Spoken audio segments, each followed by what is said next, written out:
Welcome back to the Commercial Real Estate Show. I'm Michael Bull. Today we're talking about the multifamily market. My guest is Joe Wilber, Senior VP with Gables Residential. And Joe, one of the things that I think developers and investors and tenants as well are interested in is apartment communities and mixed-use developments, right? So you can walk to the restaurants, maybe walk to work is fantastic. What are some aspects of these projects that you guys are doing in these mixed-use developments that's good or bad? Well, they are a strange animal. They are very different from a standalone apartment project. Mm-hmm. We have a couple of them scattered around the country, and sort of the lessons that we've learned is that you can take a good retail location where retail will work standalone and put residential with it, and the residential will work. You cannot do the opposite. You cannot take a good residential location and stick retail in it and expect that to work. The retail is a different animal. It either works or it doesn't, whereas you can sort of make the residential work. Well, I'm hoping that zoning people and planning people are listening to that, because I think sometimes they want to see retail involved in where it shouldn't be. Yeah. And you can see a lot of that sitting vacant around the country.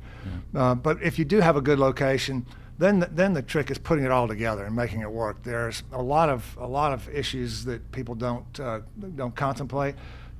Parking is a huge issue, and making sure you have enough of it, making sure it's segregated, making sure you have adequate ingress and egress, keeping the retail parking separate from the residential is a huge issue. It sounds sort of small, but it's not. It's a must. You have issues with noise, transmission. You have issues with trash.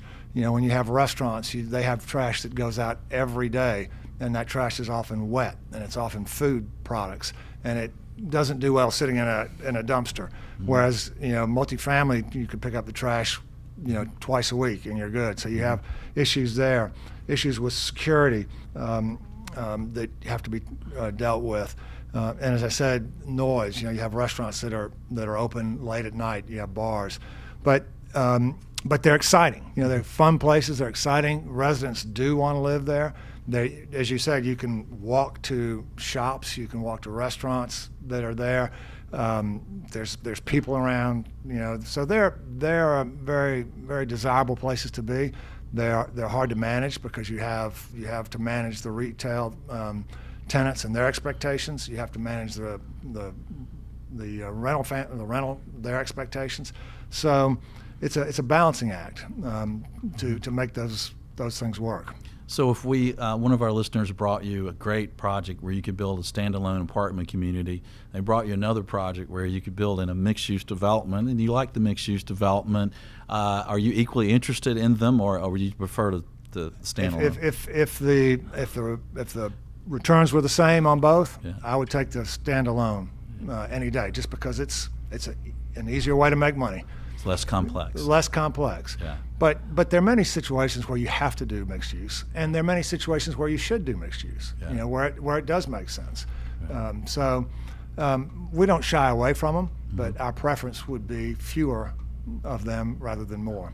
Right, and the land cost alone and the density, the advantages of the density. I think if I moved out of my house and was going to rent an apartment, I think I'd want to look real strongly at going into mixed-use development because of the benefits as a resident to walk to go eat or walk to shop. Right. Right. Yeah. Well, they're fun to do. They're hard to manage. Their retail is generally harder to lease up than you would expect.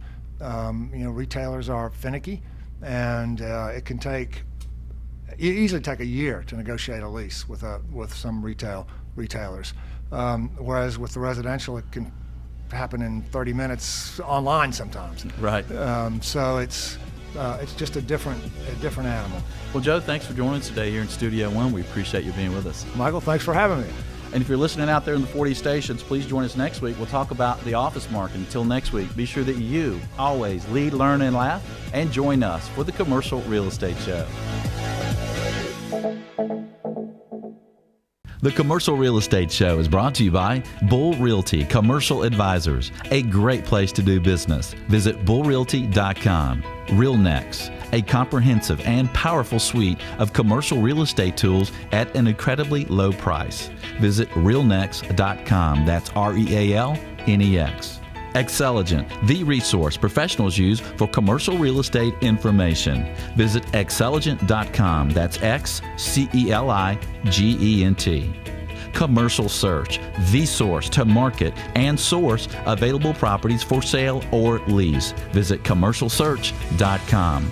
For more information on these great companies or for additional videos, podcasts, or articles, visit CREshow.com.